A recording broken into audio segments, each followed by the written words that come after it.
Hi everyone, welcome to another episode of the One More Stitch podcast, where I talk about mostly knitting related things that I'm up to, as well as other various crafty things. My name is Sharon, and you can find me at RachelKnits on Instagram, Ravelry, Etsy, and here on YouTube. In today's knitting episode, I will be going deeper into the test knitting process, how I got started, and how to find these test knits. If anyone has watched my episodes previously, you'll know that I do a lot of test knits. It's really enjoyable for me, and I love getting to know all of the designers I meet and who I test knit for. I'll be sporadically going through some of my test knit works in progress and my finished objects, which are also test knits. So sit around and grab a cup of coffee and let's get into it.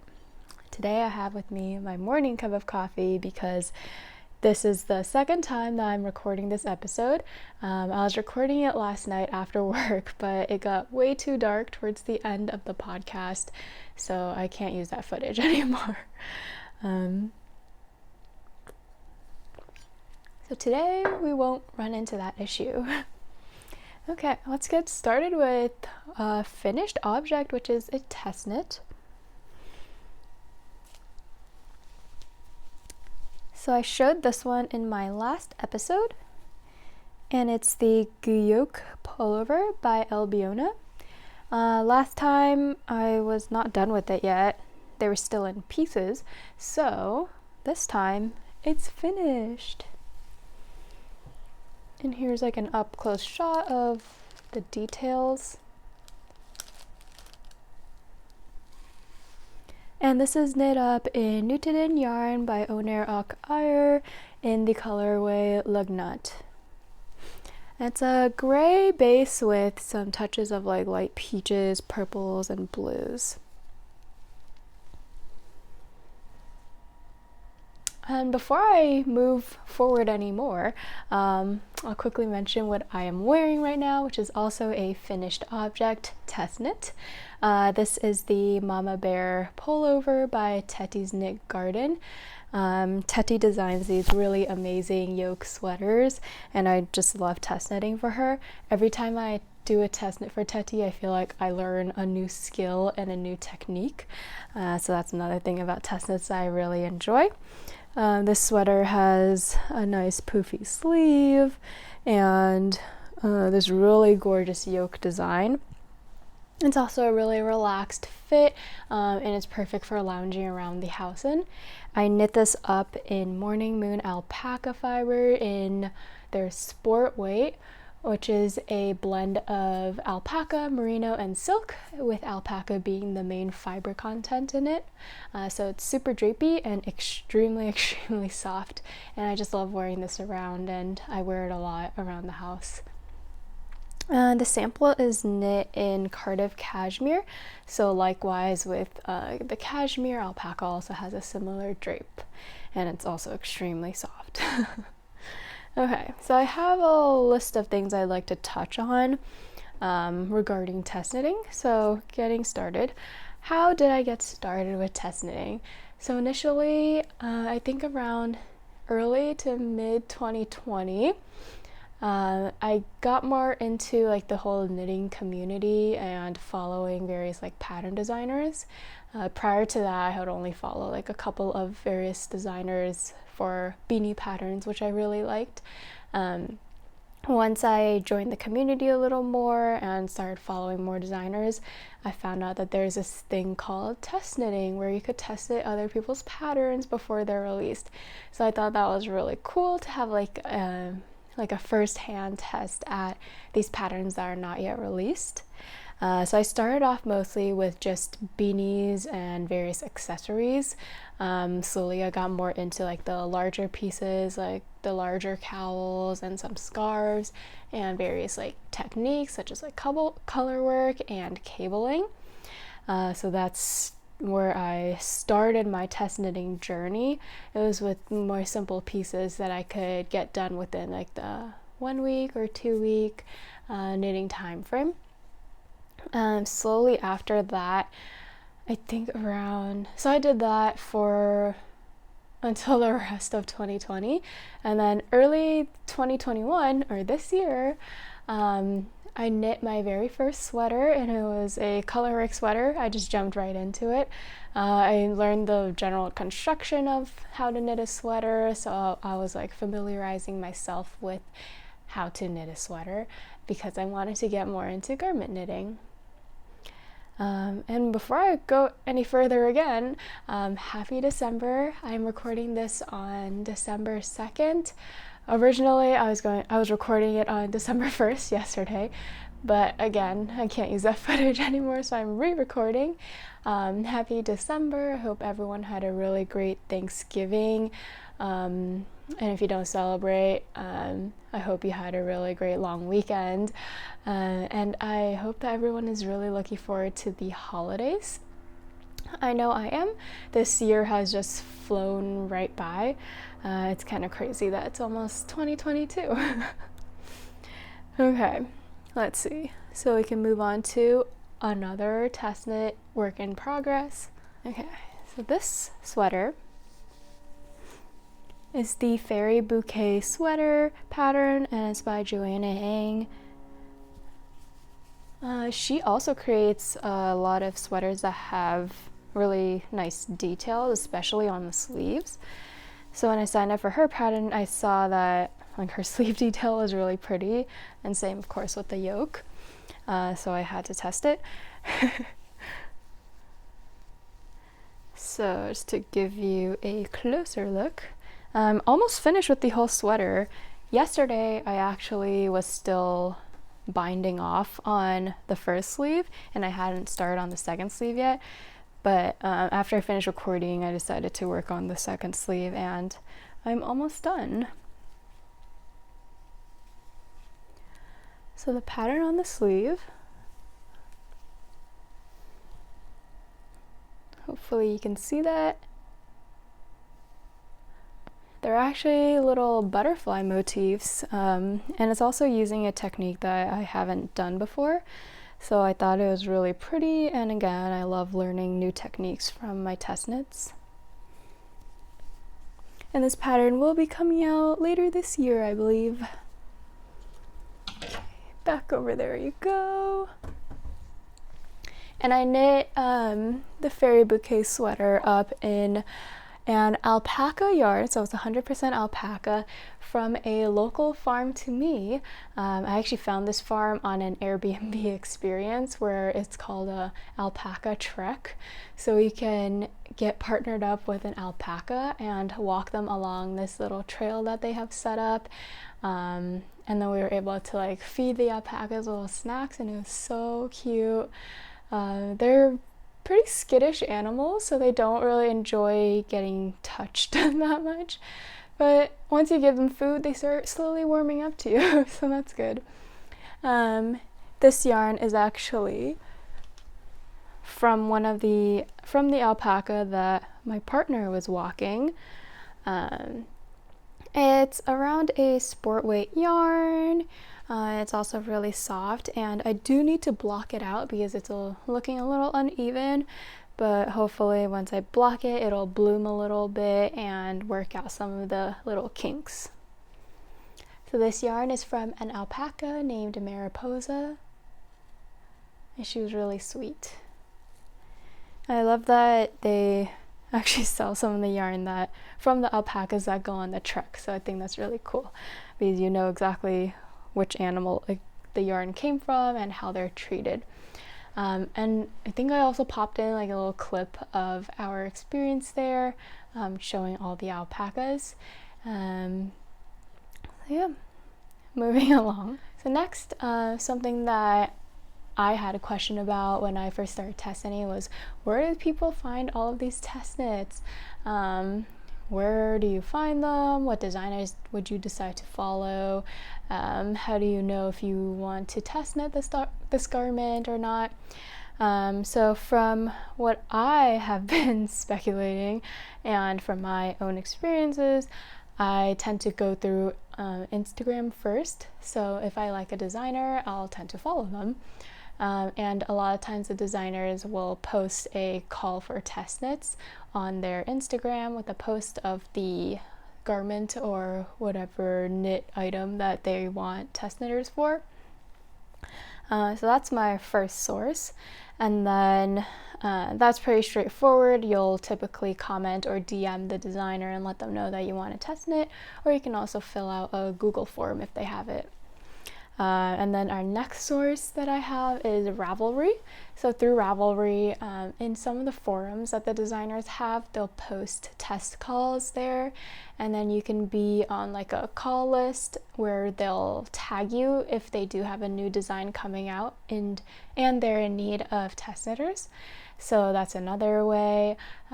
Typically with the forums, I tend to miss a lot of the test calls because I don't go on the Ravelry forums that often.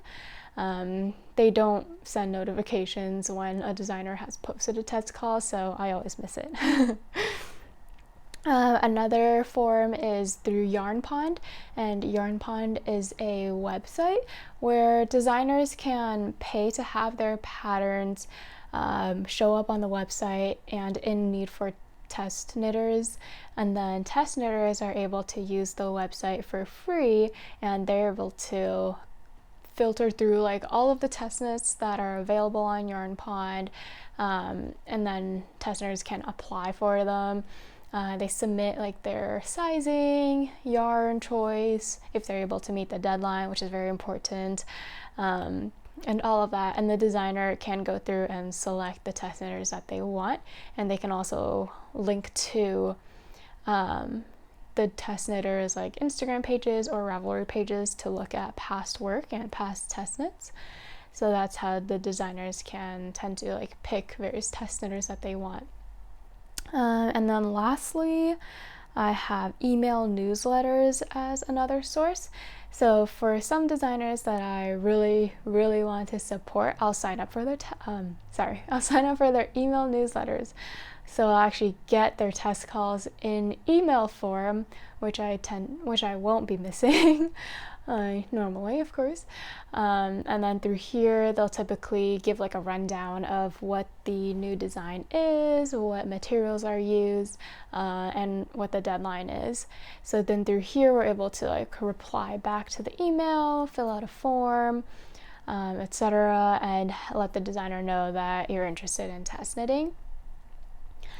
Typically for a lot of the designers that I return back to time and time again, I will have been on their test knitting newsletter per se.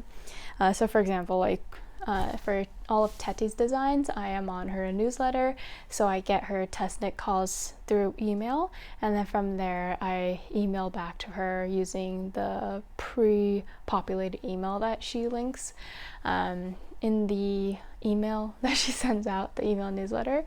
So then through there, she's able to see all of the various test knit applications and decide who she wants to be a test knitter. So typically I think that the most dangerous of all of these forums is Yarn Pond, because once you go onto Yarn Pond, you'll see so many test knits that are available and you'll just want to knit them all, which isn't possible. So you'll don't be like me and don't sign up for 8 to 10 test knits at a time on Yarn Pond, because at some point they're all going to overlap and you'll be very stressed. Earlier in 2021, I was super eager to jump in on test knits. So I think the most I've had went into like the low double digits, around like 10 to 12 test knits at once, all going on. And to go along with that, usually I think I test knit around 3 to 5 test knits at once. I found that this is like my happy place, and as I've continued to do more test knits, I've gotten a lot faster at knitting, so I'm able to complete more garments at once.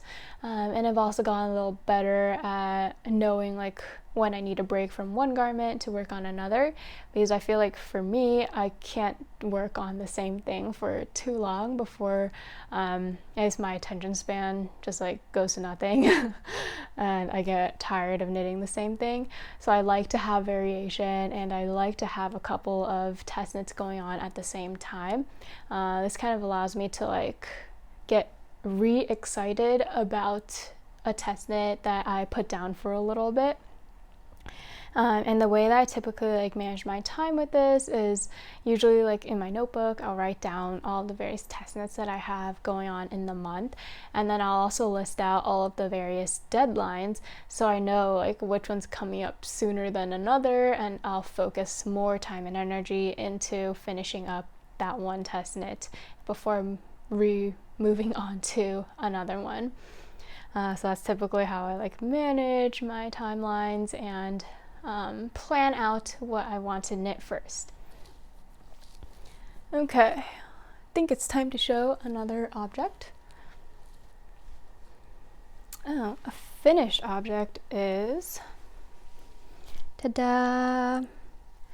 So this one I also showed you in my last podcast episode. It is the Ember Fox Sweater by Liv of Woodlandknits. And this is also knit up in Nutiden yarn, of course, in the color Raw, Lugnet, Villgott, and Juni as the colorwork part.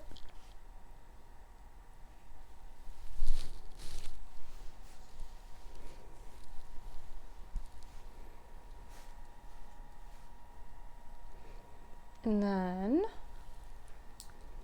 I also have my almost finished Amara Sweater by RachelKnitsThings. So I'm literally so close to finishing. I just have less than half a sleeve left to complete. And this is also knit up in Nutiden yarn in the color Villgott. And it's this like ashy pink color.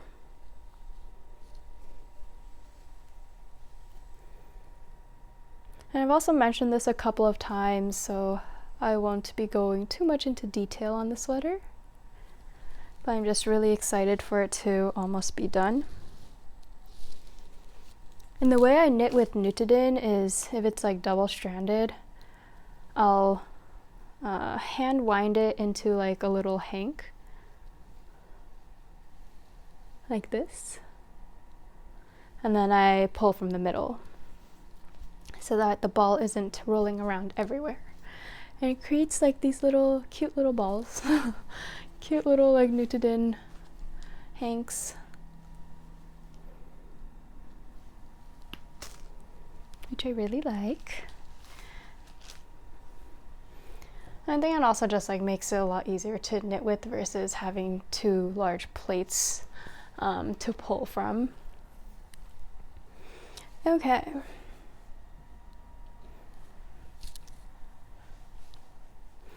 Okay, so the way I typically select what test knits I want to do is first and foremost what yarn weight it is, because I've learned that fingering weight yarns on 3mm needles, if you've ever knit anything with that combination before, you know it takes a very long time.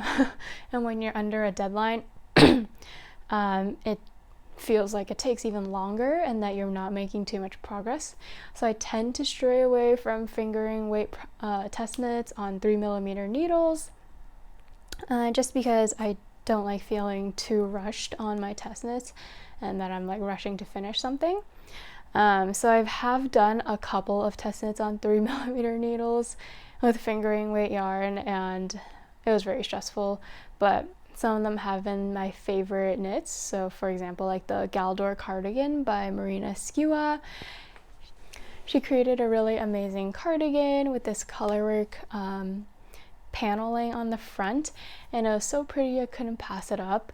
So I applied for that test knit on Yarn Pond and was selected as a test knitter, and that project took me a long time. I think it took me around 2 months to complete. And this was also during the same time that I had about like 8 other test knits going on. So yeah, I tend to stray away from fingering weight yarn on 3mm. I think another thing I also learned to stay away from is mohair held double. I did do a test knit with this once, and it was just like, I felt like I needed to take more time to complete this test knit and work with the yarn, because mohair held double, it becomes very slippery on metal needles, which is what I knit on. And while doing it, frogging back is also another issue if I were to like make a mistake, because mohair tends to be like very grippy, so it always like sticks, and then it's a little frustrating when the yarn doesn't like glide smoothly through. So I tend to stray away from those. I think my favorite weight of yarn to work for test knits is a Sport 2 worsted weight or Aran weight yarn.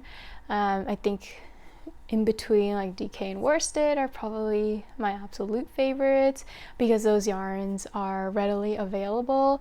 I typically have enough in stash to do these test knits, especially if I were to like knit in Nutiden yarn, then I could just like hold a double.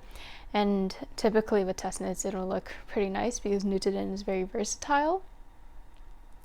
And then if I were to purchase new yarns, then I would first and foremost see if there's any yarn discounts on the sample yarn that the designer has used. Sometimes they'll have them, sometimes they won't.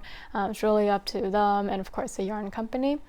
So I'll see if they have that, and if I'm interested in the yarn, of course, then I may go that route, or I'll just find something in stash or something from my local sandness dealer. Or I might even dye something up myself. Okay, next up is the Walpoly Pullover. This one is by TameraMakes. I also showed this on my last episode, but I was only about like here, and I hadn't even joined for the body and the round yet. So I think I've made a decent amount of progress on it. I'm done with all of the body and the collar. I typically like to make the collar before starting on the sleeves because it makes me feel more accomplished and that I'll finish faster. So after I get off of Sleeve Island, I won't have to go back to knit the collar. I really like that Tamera has these shoulder details on it where stitches are like picked up. It makes it look really neat and professional looking. And all I have left are the two sleeves. So right now it is a sweater vest. Oh, and this is knit up in one strand of Plotulopi in the white natural color and one strand of bare silk mohair that I have.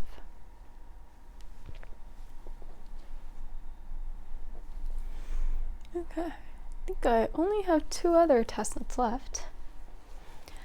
Oh yeah, and the Walpoly will be also coming at the end of December. So that's exciting.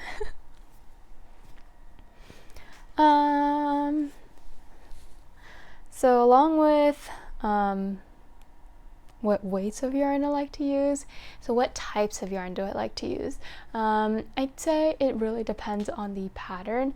So for example, if it was like a color work pattern, then I'd want a yarn that's more toothy and a little bit more rustic.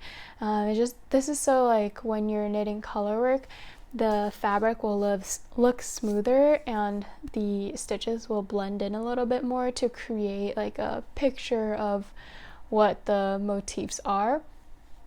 So for example, looking at my Ember Fox, so this is with Nutiden yarn, which is rustic and it's really soft and fluffy. You'll see that it kind of creates like a single dimension pattern motif for the colorwork section, and over time like they might like start felting together so that it blends in more versus being able to like see every individual stitch that some more I guess like worsted spun yarns and like superwash yarns might produce. So I like it when like color work looks more blended in versus stitchy, if that makes sense. And then so if I were to be like knitting on a cable pattern, then I will try to pick a yarn that has a little bit more definition, so something that's like plump and shows off the cable stitches a little better. So for example, with cables, I'm doing a test knit for Aimee Sher Makes.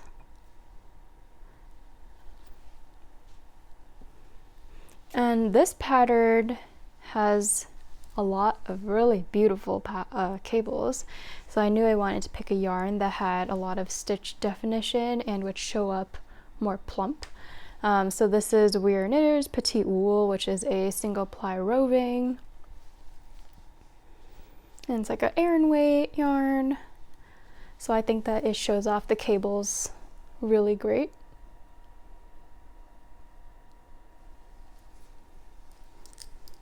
And also like knits up super quickly, which is nice. Okay, another test knit.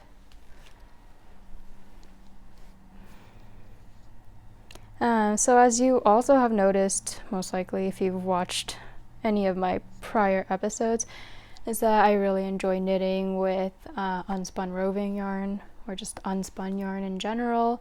I think that it's really nice to knit with, because as you're knitting, your hands don't get as dry as when you use a very processed yarn. So like with Nutiden yarn, they tend to leave a lot of nature in the yarn, so they don't overwash it to remove all of like the lanolin. So as you're knitting, you'll feel the oils from the sheep, and your hands will get a little bit moisturized because of it, which is pretty good, because my hands are always really dry. So that's why I really enjoy knitting with Nutiden yarn. It also like feels really great in your hands because it's like so soft and squishy, but more of that later. So my next test knit is the Skvatram sweater, just by Frida Oskop. So Frida also designs a lot of sweaters in Nutiden yarn, and she creates these really gorgeous like simple raglans or simple sweaters that are very elegant and that have like a lot of small details. So she pays a lot of attention to detail, which I really like in the patterns.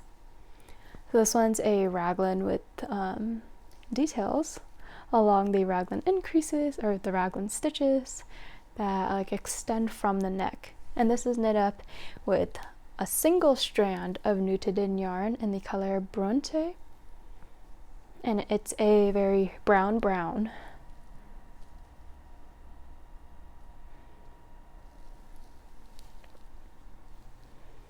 My cable's a little short, so you can't really get the whole effect of the sweater in the pattern, but it's very nice.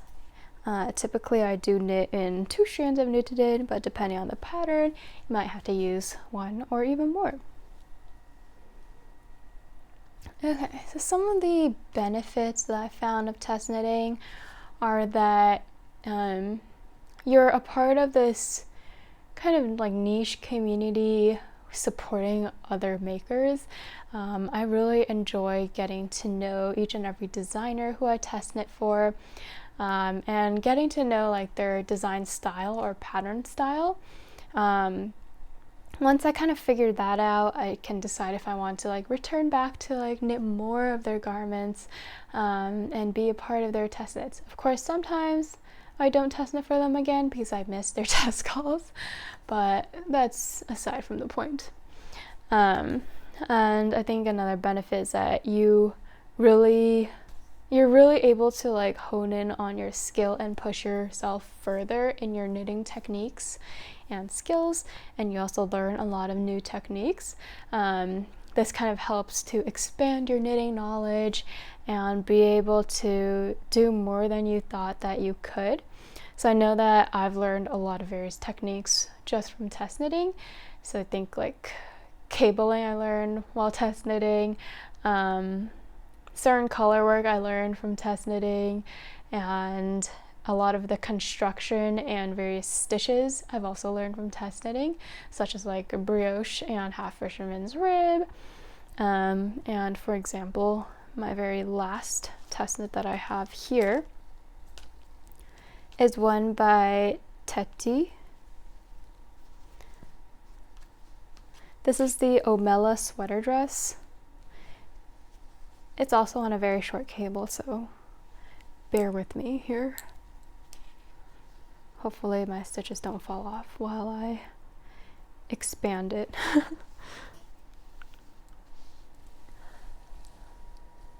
So this is a colorwork sweater that I'm knitting in double strand Nutiden yarn.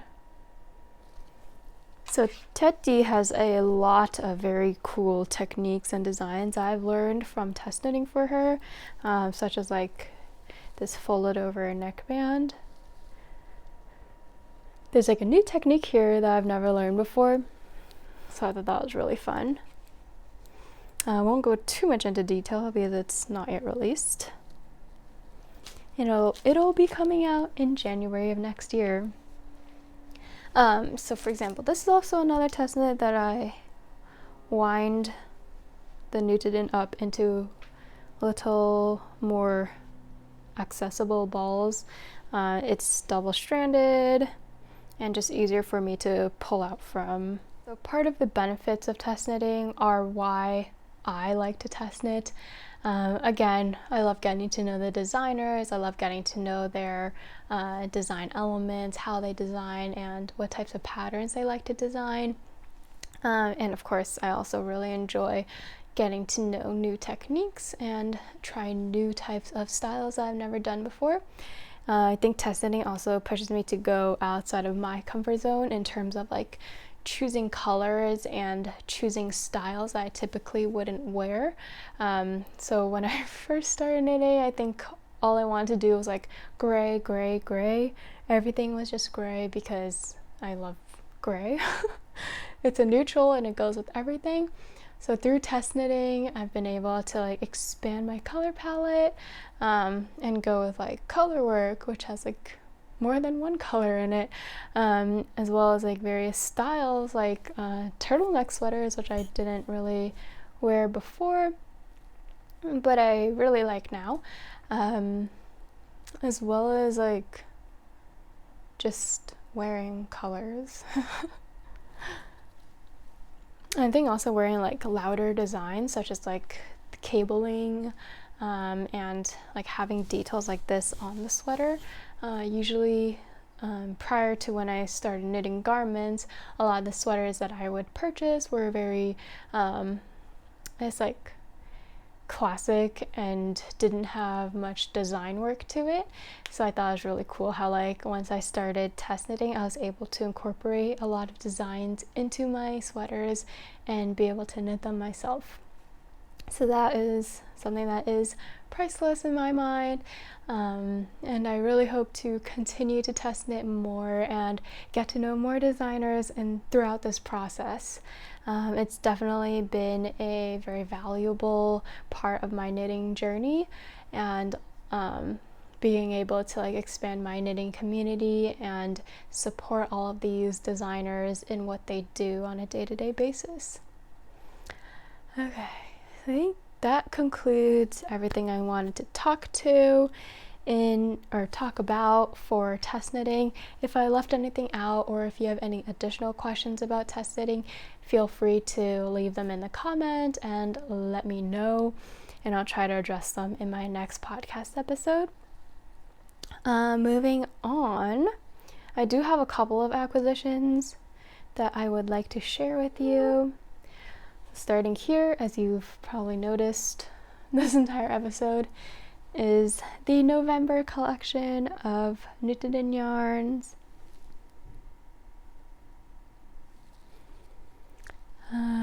So This collection is gorgeous. All of the colors are so neutral and so like muted, and I love muted colors. It's the only way I typically wear colors. So starting from the top, we have here, this is the sold out color Dvala, and it's this like muted gray green that's like very earthy and has like some splashes of like other various colors in it. But its primary tone is like a gray green. And typically I don't really wear too much green because it kind of clashes with my skin tone and makes me look very yellow to say the least. But I found that all of Nutiden Yarn's greens have been very complimenting, and also has worked on like pretty much all skin tones, which is very nice. And then next up here we have Tall Bark. So this is like a brownish tone with like hints of peaches and pinks. So then another color that was in the collection is Parallel, which leans more pink, and Tall Bark leans more brown. So I feel like Parallel kind of has like small tones of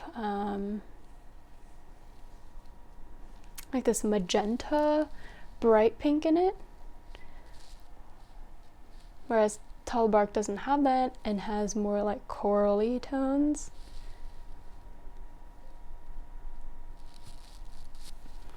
And then next up we have Glimt.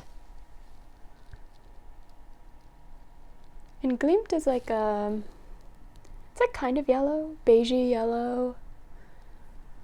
It's a very pretty color. It's more beige than like the May collection Mauve. And Glimt also has like little rust speckles spread throughout. I'm not sure if you can see them. It's more prevalent in person. That's very pretty. Caroline of Höner och Eyre worked up a Hollows shawl by Melody Hoffman in this color, and it looked so pretty and so comfortable that I started looking at all of Melody's other shawl patterns, and I'm gonna make a shawl with this color soon after I finish my test knits. And lastly, this is Interval. And this is like a very pretty gray blue base, but it has like hints of like pink that are like splashed throughout in intervals as they described it, so hence the name Interval. And it kind of like shifts color in like different lights, so it's very pretty. Caroline knit up a jacket in Interval that's I think it's by Ailbiona and is currently in test knitting, so I'm very excited for that pattern to be released because I also want that jacket in this color.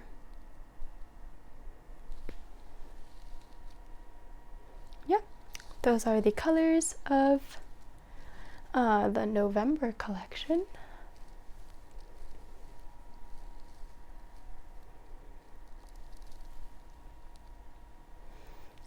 It just looks so squishy.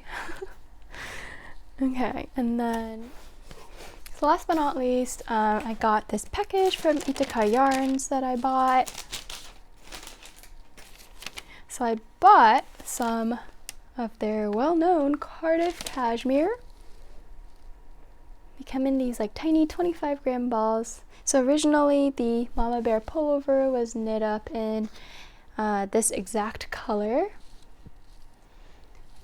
by Cardiff Cashmere in the classic, so it's a DK weight, although it kind of looks more like a sport weight, but that's okay.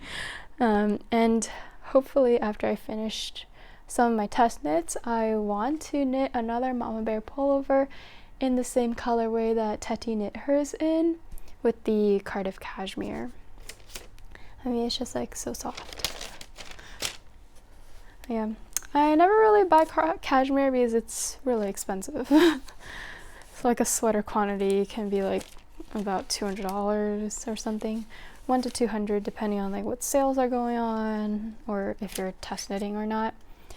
So it's not the most economical yarn, but it's definitely like a treat.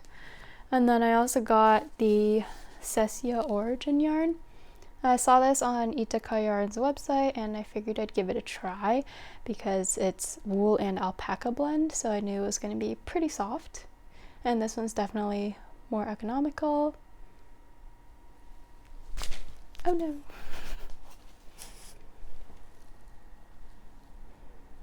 Okay, just gotta restack this.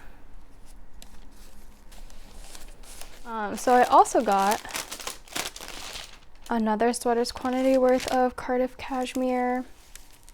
This is in, I'm also not sure what color this is in because they don't write it on their little tags. So I got this to join in on the RachelKnitsThings Clove Sweater knit along, and this is the same color that she knit her sample in, which is this natural shade, and it is like tan, white strands kind of mixed together. It's a really pretty neutral, and of course I love neutrals, although that burgundy color is also very neutral, which I love.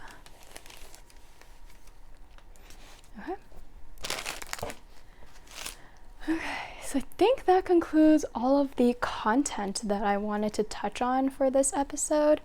One last thing is I am planning to do a small giveaway once I hit 1,000 subscribers.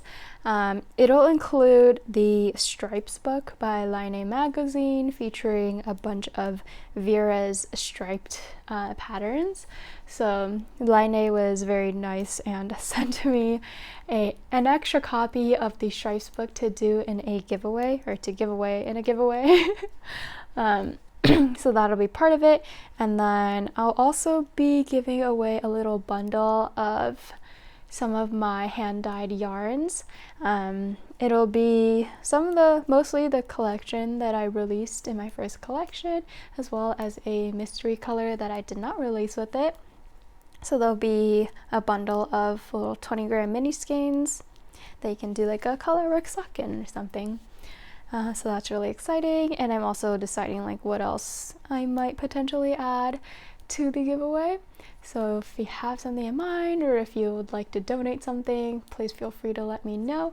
I would love to be able to give away a large package on my 1,000 subscriber giveaway, but we'll see. So we also gotta save it for other future giveaways.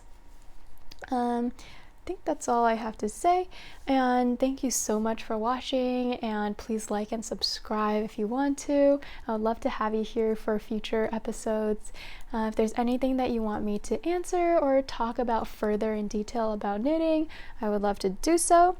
For my 1,000 subscriber, I guess, video, I will probably touch on some of the questions I've had in the past regarding like how I started knitting, when I started knitting, kind of like my knitting background.